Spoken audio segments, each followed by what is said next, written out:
Muy buenas noches, hermanos de Radio Cisne. Espero se encuentren bien. Y buenas noches, Jaime, por ofrecer este espacio para las almas benditas del purgatorio, que espero también en alguna forma te recompensen, siempre y cuando te portes bien, por supuesto. Bueno, esta noche vamos a platicar un poco acerca de lo que han dicho las ánimas en relación a la enfermedad, particularmente con María Sima. Muy bien, entonces le preguntan y dice María Sima que sí ha recibido visitas de algunas ánimas que en la vida pues estuvieron enfermas de diferentes situaciones.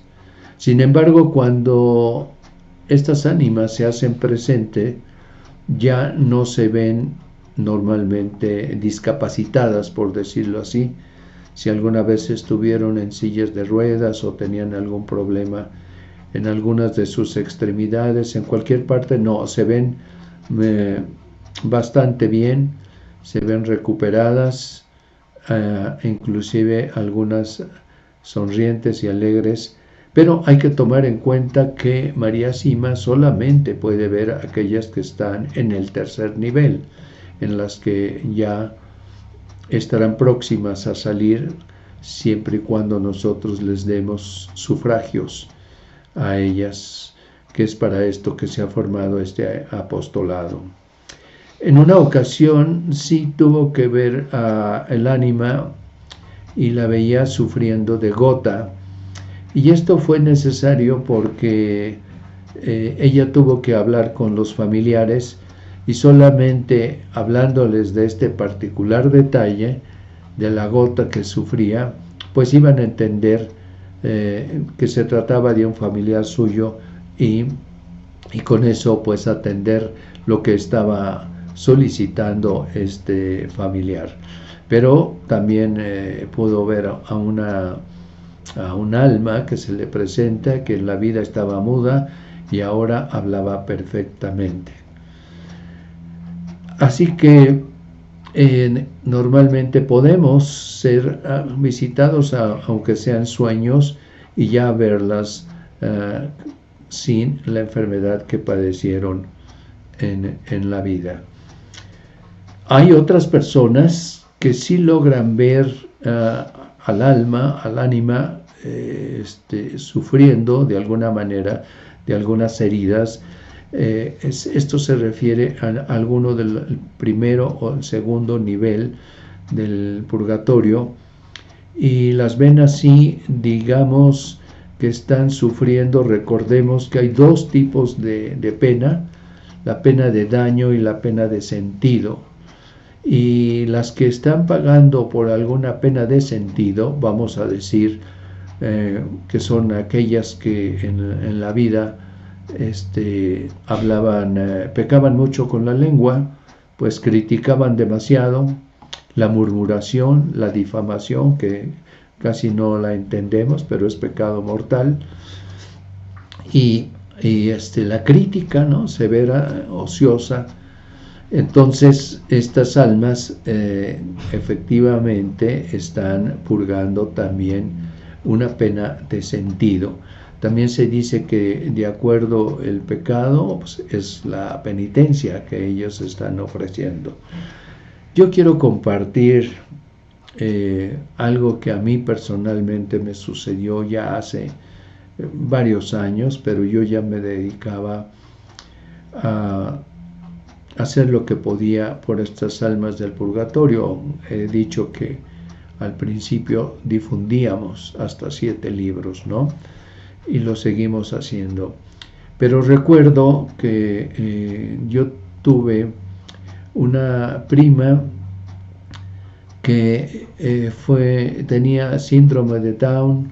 Estas personas que se ven, les llaman luego mongolitos, pues en la cara, si ustedes saben, un poco mal. En el fondo son débiles mentales. Así que esta prima, que tuvo por nombre Esperanza, vivió aproximadamente 32 años.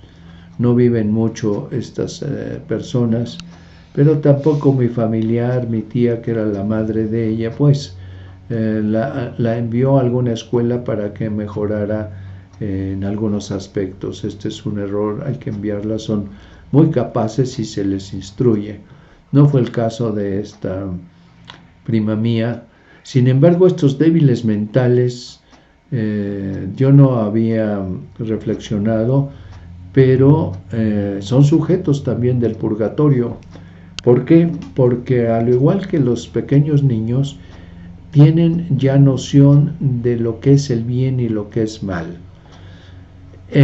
Así que muchas veces dentro de su comportamiento, aun siendo débiles mentales, hacen cosas que saben que en el fondo están mal hechas. Tal vez a veces hasta para molestar a su madre o a algunas otras personas. Se divierten en esto. Esto seguramente fue el caso de esta primita mía, Esperancita le decía yo. Y bueno, murió y pasó un tiempo y de pronto un día, como Dios me permite, la soñé. Estaba yo en una iglesia de franciscanos, San Antonio de Padua, recuerdo yo. En ese entonces vivía en la colonia Nápoles, en la calle de Pensilvania estaba esta iglesia, y me veo en el sueño hincado. Todavía se usaba la balaustrada para recibir la comunión hincada, ¿sí? No había cambiado al Novus Ordo. Y cuando se está acercando el sacerdote para administrarme la comunión, aparece esta prima mía junto a mí, y veo que ella saca la lengua para que el sacerdote le deposite también la Eucaristía. Y yo la corrijo y le digo que no puede, que no haga esto, y ella me insiste así con unos gemidos de que sí se le permita recibir la comunión. Creo que allí termina el sueño y ya no puedo decir si sí recibió o no esta comunión, pero entendí después de esto que ella necesitaba esa Eucaristía para volar al paraíso. Lo que hice fue que al día siguiente hablé con su hermana mayor, también mi prima Consuelo, y le expliqué que le diera sufragios, misas, en favor de ella para que pudiera, en mi opinión, descansar. Así lo hizo.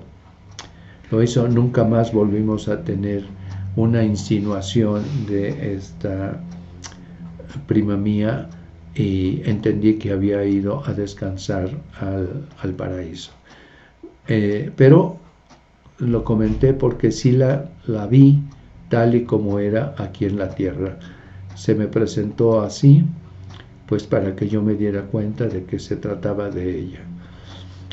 Bueno, también vamos a decir que, siguiendo sobre el tema de las enfermedades, se comenta de un sacerdote que se le veía, se manifiesta y se aparece, y tiene la mano derecha azul y bastante sucia, ¿no? Poco ennegrecida. Y entonces se le pregunta por qué tiene la mano así en esas condiciones. Y el sacerdote le dice a María Sima que las tiene así porque cometió el error de no bendecir frecuentemente a las personas, a las casas y a los objetos, a los religiosos, los sacramentales. Y el sacerdote le dice a María Sima que le digamos, en este caso todos nosotros, a los sacerdotes que no dejen de bendecir a las personas, a las casas y también los objetos sacramentales. Pues sí, esto es muy necesario, Y yo siempre me he preguntado un poco angustiado por qué dejan de bendecir, por qué solamente cuando por ahí se les lleva un auto, se les solicita y entonces bendicen.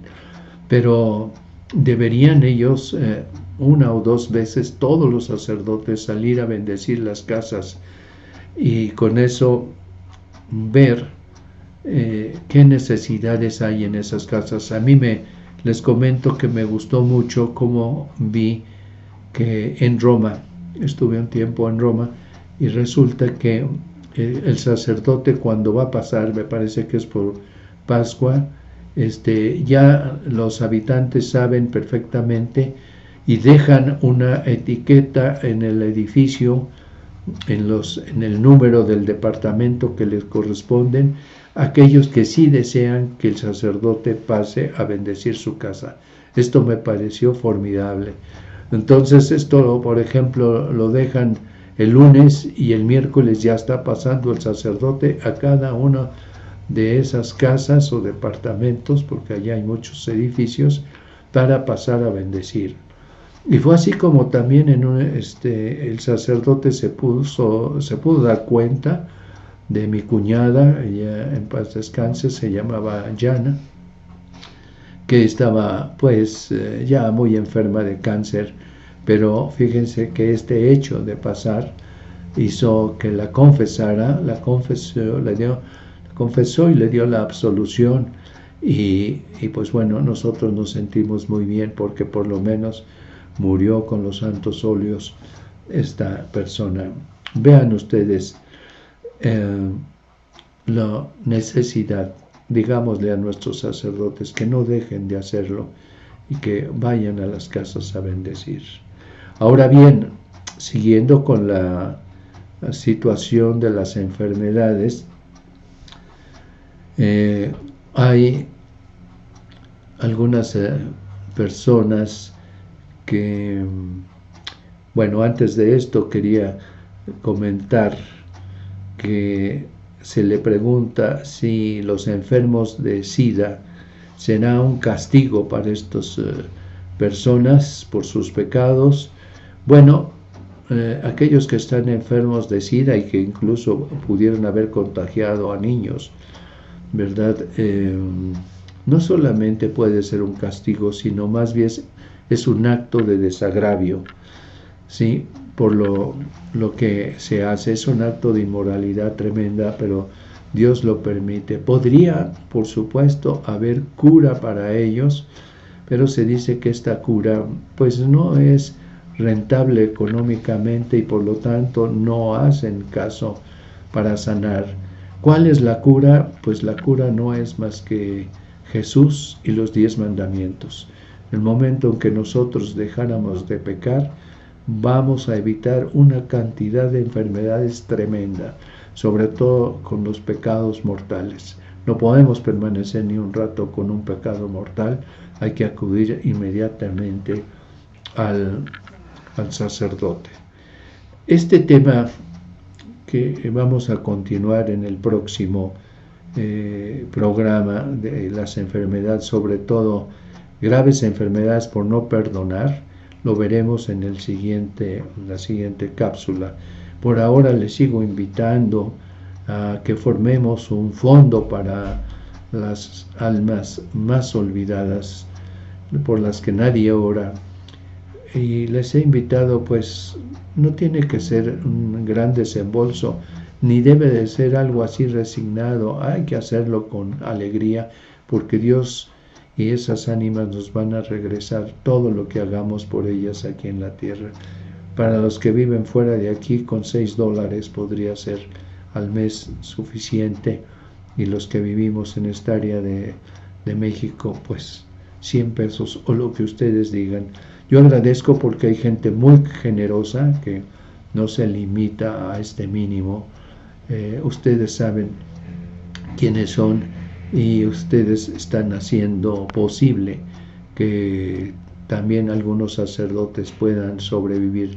Nosotros mandamos estos estipendios a sacerdotes pobres, y los cuales ayuda mucho, y ellos ya están dedicados a celebrar misas por tanto gregorianas como comunitarias, por estas almas perdidas, olvidadas y dejadas por incluso sus familiares. Ahora nosotros somos familiares de ellas. Termino aquí, que Dios les bendiga y si Dios lo permite seguiremos trabajando en favor de ellas la próxima semana y durante la semana.